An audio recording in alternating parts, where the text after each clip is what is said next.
Hello and welcome everyone. The online गुरु में मैं सुनील शर्मा आप सभी का स्वागत करता हूं। आज के इस सेशन में हम बात करने वाले हैं RIMC देहरादून के जून 2024 एंट्रेंस एग्जाम के जनरल नॉलेज, जैसे आप लोग जीके कहते हैं, उसके पेपर सॉल्यूशन पे। जैसा कि आप सभी जानते हैं, पेपर में टोटल यहाँ पे 75 क्वेश्चंस होते हैं, तो हम लोगों ने इसे 3 पार्ट्स में डिवाइड कर दिया ताकि आप लोग इजीली डेली बेसिस पे अगर 25 क्वेश्चंस भी लर्न करते जाएं तो आपको हेल्प मिल सकती है।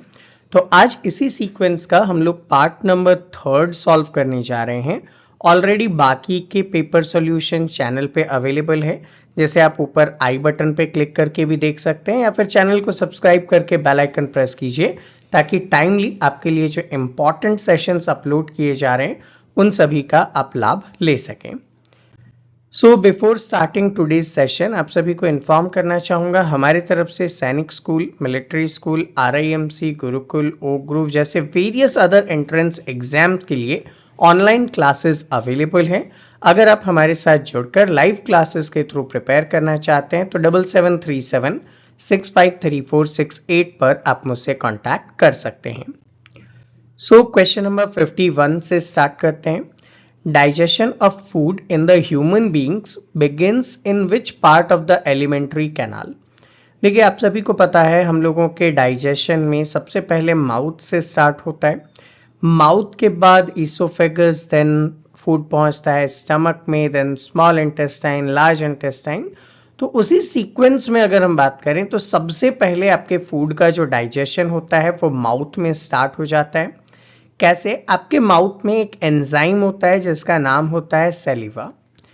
इसके अंदर जो एंजाइम्स होते हैं वो क्या करते हैं, जो फूड आपने कंज्यूम किया उसमें जो कार्ब्स है यानी कि कार्बोहाइड्रेट्स हैं, उन कार्बोहाइड्रेट को ये ब्रेक डाउन करता है और शुगर में कन्वर्ट कर देता है।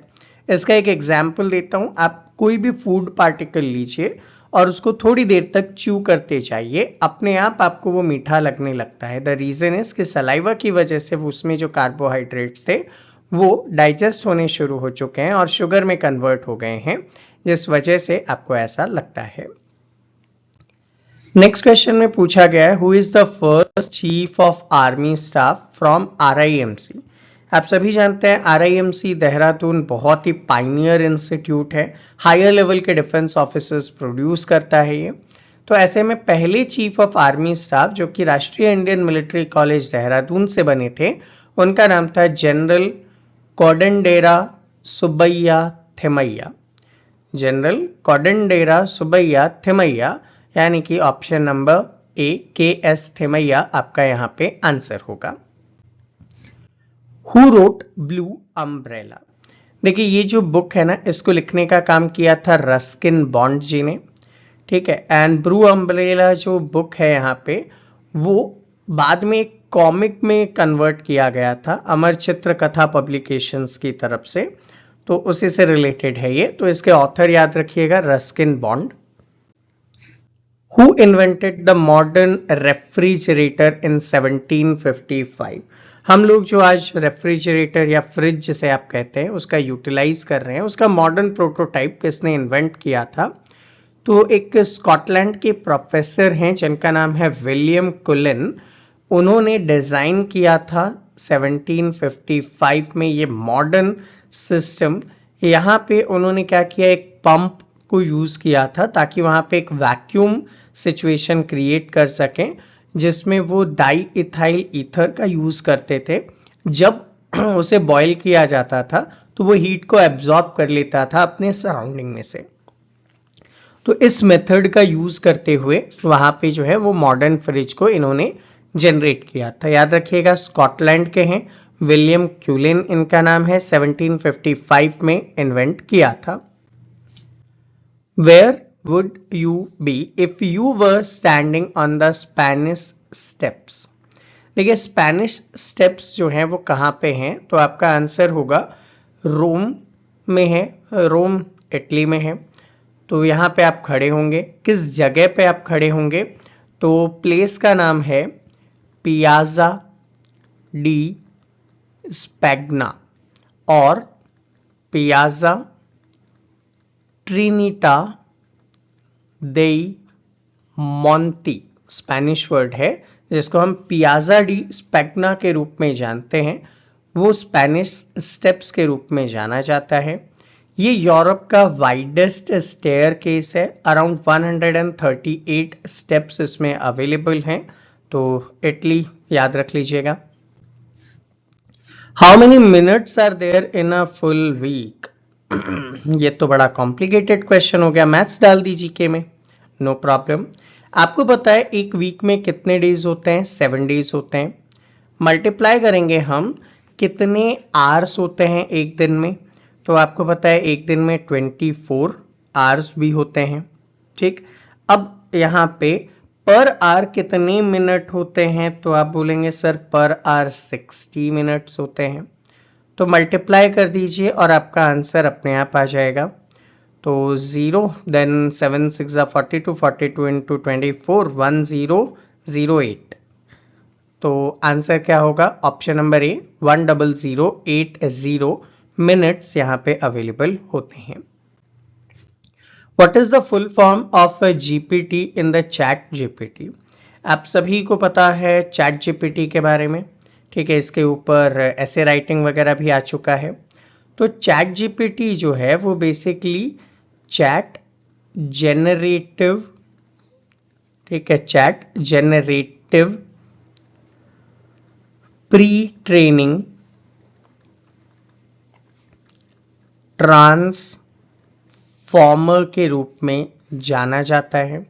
ये जो प्री ट्रेनिंग ट्रांसफॉर्मर है ना, ये क्या काम करता है, किसने डेवलप किया था? तो ये एक आर्टिफिशियल इंटेलिजेंस पे बेस्ड एक मॉडल है जिससे आप कन्वर्सेशन कर सकते हैं। एंड इस मॉडल को बनाने का काम किसने किया था? ओपन एआई नाम की कंपनी ने किया था, ठीक है, जिसको आप यूज कर सकते हैं। अब यहाँ पे क्या होगा? तो जनरल पर्पस टेक्नोलॉजी नहीं, जनरेटिव प्री ट्रेनिंग है, तो जनरेटिव प्री वर्ड है यहाँ पे, ट्रेनिंग वर्ड मिसिंग है, तो ऑप्शन नंबर सी जो है वो आपका यहाँ पे आंसर हो जाएगा। Who discovered that the earth revolves around the sun? तो आप सभी को याद होगा कॉपरनिकस के बारे में, निकोलस कॉपरनिकस। ये फर्स्ट पर्सन थे जिन्होंने ऑफिशियली ये आइडिया दिया था कि भैया अर्थ सन के चारों तरफ रिवर्स करती है, सन अर्थ के चारों तरफ रिवर्स नहीं करता। क्योंकि आप सभी को पता है उस टाइम पीरियड पे लोग ये मानते थे कि अर्थ अपनी जगह पे स्टेबल है, सन अर्थ के चारों तरफ चक्कर लगाता है, जो कि एक गलत थ्योरी थी। उस समय के लोग ये मानते थे कि भाई अगर अर्थ रोटेट कर रहा होता तो उसकी स्पीड की वजह से हम लोग गिर जानी चाहिए। हम लोग गिरते तो नहीं है, लेकिन उस टाइम पे इन लोगों को ग्रेविटी का आइडिया नहीं था, जिस वजह से ऐसा मानते थे। लेकिन निकोलस कॉपरनिकस वो फर्स्ट पर्सन थे जिन्होंने ऑफिशियली ये कहा कि भैया नहीं, ऐसा होता है कि अर्थ रिवॉल्व कर रही है सन के चारों तरफ। और उसके लिए बाद में इसकी इस थ्योरी को सपोर्ट करने के लिए Galileo Galilei and Isaac Newton ने अपने एक्सपेरिमेंट्स के थ्रू इसे प्रूव करने का काम किया था। What is the national animal of Russia? भैया रशिया का जो नेशनल एनिमल है एक यूरेशियन ब्राउन बियर है, ठीक है। इस ब्राउन बियर को उर्सुस एर्कतोस के रूप में जाना जाता है। ये रशिया का सिंबल है, 16th सेंचुरी से इसको यूज किया जा रहा है। There are 5 machines that make 5 part in minute. थोड़ा सा समझना है, टेक्निकल क्वेश्चन है। देखिए 5 मशीन 5 पार्ट्स बनाते हैं मिनट में, तो एक मशीन एक पार्ट बनाएगा, करेक्ट। 5 मशीन अगर 5 पार्ट बना रही है तो एक मशीन एक पार्ट बनाएगा। तो how long it take to make 100 part on 100 machine, ठीक है। तो 100 पार्ट 100 मशीन, पता है ना, एक मशीन एक ही पार्ट बनाता है, तो यहां पे 100 ही आपका यहां पे आंसर हो जाने वाला है। Which of the following won the first world war? आप सभी को पता है 1914 से लेकर 1918 के बीच में वर्ल्ड वॉर चला था, जहां पे एक तरफ तो एलीज थे, ठीक है, वर्सेस, अच्छा एलीज में कौन थे? हालांकि जीते तो एलीज ही थे, ठीक है, अलाइड पावर जीत गया था। इनमें कौन कौन थे? तो यूके था, एक तरफ फ्रांस था, यूएसए था, जापान था एंड इटली था। ठीक है, एंड इन्होंने किसको हराया? तो सेंट्रल पावर को हराया। ठीक है, इन्होंने सेंट्रल पावर्स को हराया, जिसमें कौन आते थे उस टाइम के? इंपीरियल जर्मनी था, ठीक है, ऑस्ट्रो हंगरी था, ऑस्ट्रो हंगरी एम्पायर था, एंड साथ में ऑटोमन एम्पायर था। तो इन सभी को इन्होंने क्या किया? हराया था। तो allied powers first world war को जीत जाते हैं। 1914 से लेकर 1918 तक ये वॉर चला था। Who wrote the book My Experiment with Truth? तो भैया यहाँ पे कुछ प्रोमिनेंट लोगों के नाम लिखे हुए हैं, आपको इनके बारे में थोड़ा थोड़ा सा आइडिया होना चाहिए। जैसे पहले पर्सन का नाम लिखा हुआ है यहाँ पे बाल गंगाधर तिलक। बाल गंगाधर तिलक की कुछ इंपॉर्टेंट बुक है गीता रहस्य। दूसरी बुक है the Arctic home of the Vedas, तो शॉर्ट में Arctic home of the Vedas नाम की बुक इन्होंने लिखी, बहुत पॉपुलर है। नंबर बी में दिया गया है लाला लाजपत राय। लाला लाजपत राय ने लिखा था अनहैप्पी इंडिया। ये इसलिए लिख रहा हूं ताकि आप इन सभी को याद करें, एंड मल्टीपल टाइम्स ये बुक्स जो है आपके एग्जाम में आए हुए हैं। तो लाला लाजपत राय ने unhappy India and young India के नाम से बुक लिखी थी। थर्ड पर्सन है Jawaharlal Nehru. Option number C में जवाहरलाल नेहरू की जो बुक्स फेमस है उसमें द डिस्कवरी ऑफ इंडिया नाम की एक बुक है। फिर एक लेटर्स है, तो letters from a father to his daughter, father to his daughter famous है। इसके अलावा इन्होंने एक और बुक लिखी जिसका नाम है glimpse of world history. Next number D पे आते हैं महात्मा गांधी। तो गांधी जी ने कुछ बुक्स लिखी थी, उनमें से एक तो माय एक्सपेरिमेंट विथ ट्रूथ है, तो आंसर यही होने वाला है। इसके अलावा एक बुक और याद रख लीजिएगा, दैट इज हिंद स्वराज। ये बुक्स जो है वो महात्मा गांधी जी ने लिखी थी। Which of the following is considered as the founder of Christianity? देखिए, क्रिश्चियनिटी के फाउंडर को जीसस क्राइस्ट माना जाता है। ठीक है, जीसस क्राइस्ट को क्रिश्चियनिटी का फाउंडर माना जाता है। लगभग 2000 ईयर अगो ये थे। ठीक है, और क्रिश्चियनिटी में एक होली बुक भी है जिसका नाम क्या है? बाइबल। वहां पे जीसस क्राइस्ट के लाइफ एंड टीचिंग्स के ऊपर बहुत सारी चीजें भी लिखी हुई आपको मिल जाएगी। Which of the following is not a constitutional body? आप लोगों के लेवल पे बहुत बड़ा टिपिकल क्वेश्चन बनता है ये। देखो, कॉन्स्टिट्यूशनल बॉडी वो होती है जिस ऑर्गेनाइजेशन के बारे में इंफॉर्मेशन हमारे कॉन्स्टिट्यूशन में प्रोवाइडेड हो। ऐसी बॉडी जिसका जो स्टार्ट है उसके बारे में कहाँ लिखा हुआ हो? कॉन्स्टिट्यूशन में लिखा हुआ हो, तो उसको हम लोग एज अ कॉन्स्टिट्यूशनल बॉडी नाम देते हैं। अब इनमें से देखो, इलेक्शन कमीशन बहुत पहले का है, यूपीएससी बहुत पहले का है, फाइनेंस कमीशन बहुत पहले का है। ये सारे कॉन्स्टिट्यूशनल बॉडी हैं। लेकिन नीति आयोग आप सभी को पता है अभी रिसेंटली बनाया गया था, national institute for transforming India, एक थिंक टैंक है ये। तो ये बाद में बना था, इसके बारे में कॉन्स्टिट्यूशन में कोई एक्सप्लेनेशन नहीं है। तो this is a non constitutional body. In cricket, which of the following position is the umpire supposed to be present? आप लोगों ने क्रिकेट मैच देखा ही होगा, एम्पायर कहाँ पे खड़े होते हैं? तो स्क्वायर लेग पे एम्पायर जो है खड़े होते हैं। इसका मतलब है they are standing behind the batsman on the leg side. ठीक है, जिससे क्या होता है, उनको रन आउट वगैरह के केस में या स्टंपिंग के केस में इजीली चीजें दिख जाती है। मतलब फॉर एन एग्जाम्पल, अगर ये आपका पिच है, ठीक है, यहाँ पे विकेट लगे हुए हैं, यहाँ से क्रीज है और ये बैट्समैन जो है वो बैटिंग करने वाले हैं। ठीक है, तो इस जगह पे अंपायर खड़ा होता है, इसको बोलते हैं square leg. Sunlight reaches the earth in dash. बहुत सीधे से सिंपल से क्वेश्चन आपसे पूछे गए।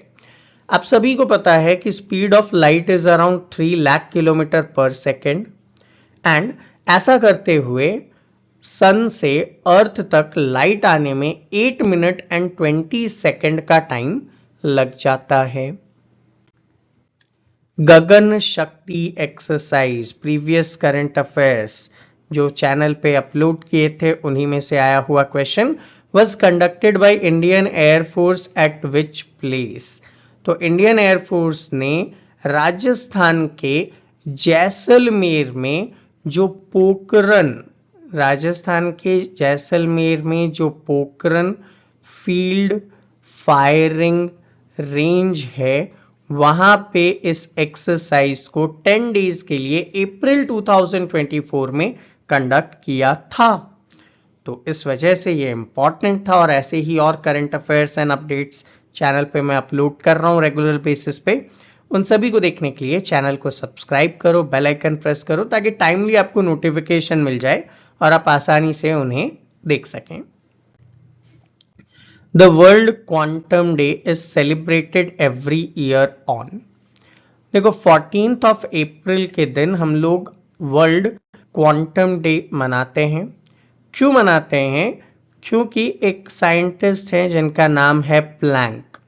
प्लैंक ने अपना कांस्टेंट थ्योरी दिया था। ये एक इंपॉर्टेंट नंबर है क्वांटम मैकेनिक्स के लिए, उस वजह से इस डेट को बहुत पॉपुलरली सेलिब्रेट किया जाता है। Which is not a unit of energy. ठीक, तो आंसर क्या होना चाहिए यहां पे? तो देखिए सबसे पहले तो हमें यह पता होना चाहिए कि वॉट जो है it is not the unit of energy. ये किसका यूनिट है? तो ये इलेक्ट्रिक पावर का। ठीक है, ये इलेक्ट्रिक पावर का यूनिट है and power is defined as the rate of doing work, energy का नहीं है। किलोवाट पर आवर, कैलोरी या इलेक्ट्रॉन वोल्ट जो है वो एनर्जी को डिनोट कर रहा होता है। The headquarter of army training command कहां पे लोकेटेड है? तो आर्मी ट्रेनिंग कमांड आपको पता है 7 अदर प्लेसेस के थ्रू, 7 कमांड्स हैं उनके थ्रू काम कर रहा है। उसका जो हेडक्वार्टर है वो शिमला में सिचुएटेड है। तो ऑप्शन नंबर बी आपका आंसर होगा।